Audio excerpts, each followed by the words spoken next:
Assalamualaikum warahmatullahi wabarakatuh. Pada video kesempatan kali ini, saya Wildan Ramadhani, NIM 20051214069 dari Prodi Sistem Informasi 2020A akan menjelaskan tentang standarisasi jaringan komputer.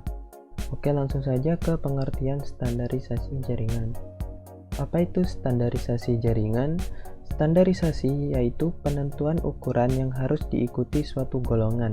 Jadi, standarisasi jaringan adalah sebuah aturan main atau protokol yang digunakan agar semua pekerjaan dapat berjalan dengan baik dan komunikasi juga dapat terjalin dengan baik.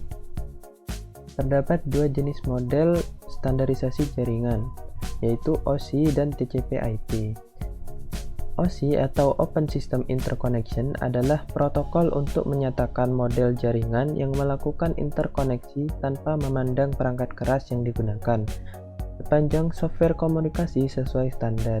Sedangkan TCP/IP atau Transmission Control Protocol atau Internet Protocol adalah protokol jaringan yang dapat memberikan keleluasaan dalam berkomunikasi antara satu komputer dengan komputer lainnya dalam satu jaringan, walaupun platform yang digunakan berbeda. Perbedaan OSI versus TCP/IP. Pada OSI model terdapat 7 layer, yaitu Application, Presentation, Session, Transport, Network, Data Link, dan Physical.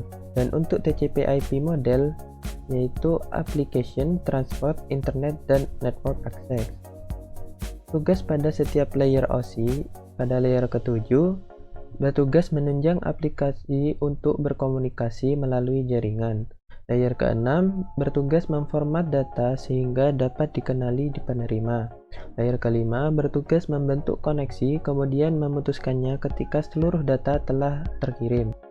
Pada layer ke-4 bertugas mengatur flow control acknowledgement dan mengirim ulang data jika diperlukan. Layer ketiga bertugas menambahkan alamat jaringan pada paket. Pada layer kedua bertugas menambahkan MAC address pada paket. Dan layer ke-1 bertugas untuk mengirimkan data melalui media transmisi. Tugas setiap layer pada TCP/IP. Pada layer application bertugas menyediakan komunikasi antar proses atau aplikasi pada host yang berjauhan namun terhubung pada jaringan. Lapisan transport menyediakan layanan transfer end-to-end. Lapisan ini juga termasuk mekanisme untuk menjamin kehandalan transmisi datanya. Layanan ini tentu saja akan menyembunyikan segala yang terlalu detail untuk lapisan di atasnya. Pada lapisan internet bertugas fokus pada pemilihan jalur atau routing data dari host sumber ke host tujuan yang melewati satu atau lebih jaringan yang berbeda dengan menggunakan router. Dan pada lapisan network access atau disebut juga network interface mendefinisikan antarmuka logika antara sistem dan jaringan. Protokol yang bekerja di OSI layer. Pada layer application terdapat 9 protokol. Yang pertama HTTP atau Hypertext Transfer Protocol, yaitu protokol ini digunakan untuk mentransfer dokumen dan web dalam sebuah web browser melalui www. 2. FTP atau File Transfer Protocol merupakan standar untuk mentransfer file komputer antar mesin dalam sebuah jaringan internet. 3. NFS atau Network File System memungkinkan pengguna di klien komputer untuk mengakses file. Yang keempat, DNS atau Domain Name System untuk memberikan nama domain pada sebuah alamat IP. Yang kelima, POP3 atau Post Office Protocol untuk mengambil mail dari mail transfer agen dan akan di-download di jaringan lokal. Yang keenam, MIME atau Multipurpose Internet Mail Extension untuk mengirim file binary dalam bentuk teks. Yang ketujuh, SMB atau Server Message Block untuk mentransfer server-server file ke DOS dan Windows. Dan yang kedelapan, NNTP atau Network News Transfer Protocol untuk menerima dan mengirim newsgroup. Dan yang terakhir, DHCP atau Dynamic Host Configuration Protocol, layanan yang memberikan nomor IP kepada komputer yang memintanya secara otomatis.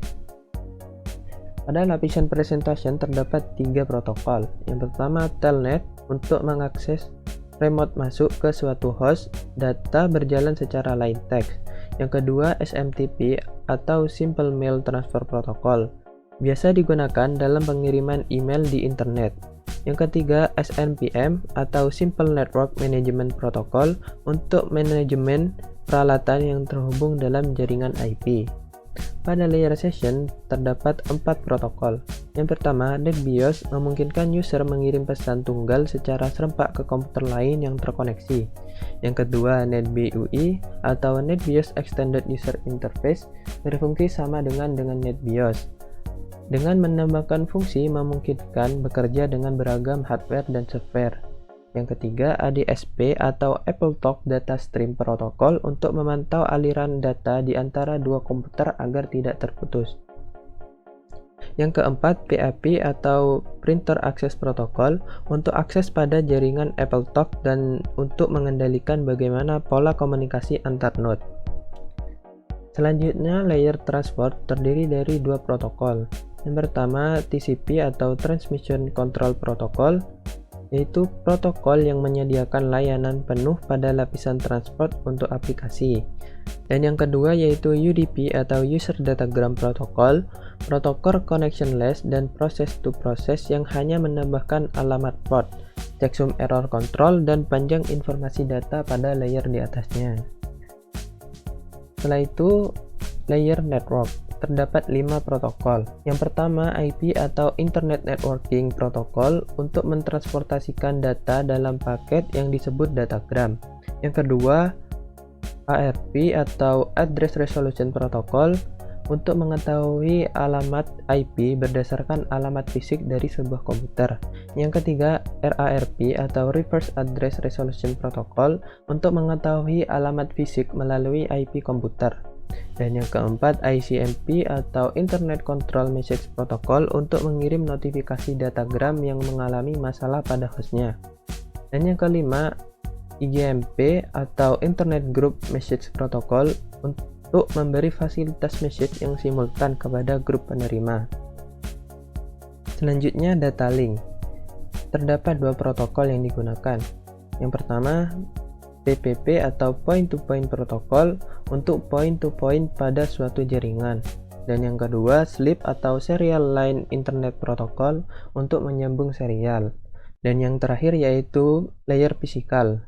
Pada layer ini tidak mempunyai protokol yang spesifik, karena pada layer ini hanya mengirimkan bit-bit data. Perbedaan TCP dan UDP. Yang pertama, TCP beroperasi berdasarkan konsep koneksi, sedangkan UDP tidak berdasarkan konsep koneksi, jadi harus membuat kode sendiri. Yang kedua, TCP jaminan pengiriman penerimaan data akan reliable dan teratur, sedangkan UDP tidak ada jaminan bahwa pengiriman dan penerimaan data akan reliable dan teratur, sehingga paket data mungkin dapat kurang, terduplikat, atau bahkan tidak sampai sama sekali. Dan yang ketiga, TCP secara otomatis memecah data ke dalam paket-paket, sedangkan UDP pemecahan ke dalam paket-paket dan proses pengirimannya dilakukan secara manual. Yang keempat, TCP tidak akan mengirimkan data terlalu cepat sehingga memberikan jaminan koneksi internet dapat menanganinya, sedangkan UDP harus membuat kepastian mengenai proses transfer data agar tidak terlalu cepat sehingga internet masih dapat menanganinya. Dan yang terakhir, TCP mudah untuk digunakan, transfer paket data seperti menulis dan membaca file. Sedangkan UDP, jika paket ada yang hilang, perlu dipikirkan di mana letak kesalahan yang terjadi dan mengirim ulang data yang diperlukan, seperti gambar model berikut.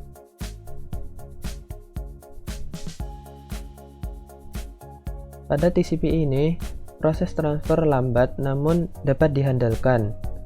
Tipe aplikasinya yaitu email, web browsing, dan jaringan yang digunakan yaitu unicast. Dan untuk UDP, proses transfer cepat namun tidak terjamin. Tipe aplikasinya yaitu VoIP dan music streaming. Jaringan yang digunakan unicast, multicast, dan broadcast. Materi selanjutnya yaitu well-known port atau reserved port. Range 0 sampai 1023 merupakan port standar atau port umum yang sudah ditetapkan atau reserved oleh IANA atau Internet Access Number Authority. Hanya dapat diakses oleh sistem akun atau root akun.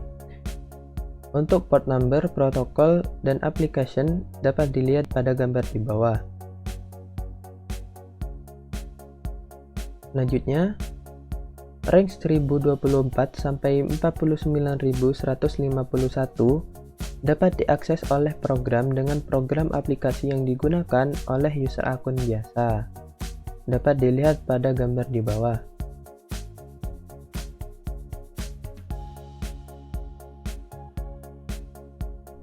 Sekian penjelasan pada video ini. Saya mohon maaf jika terdapat salah kata. Dan terima kasih telah menontonnya sampai akhir. Wassalamualaikum warahmatullahi wabarakatuh.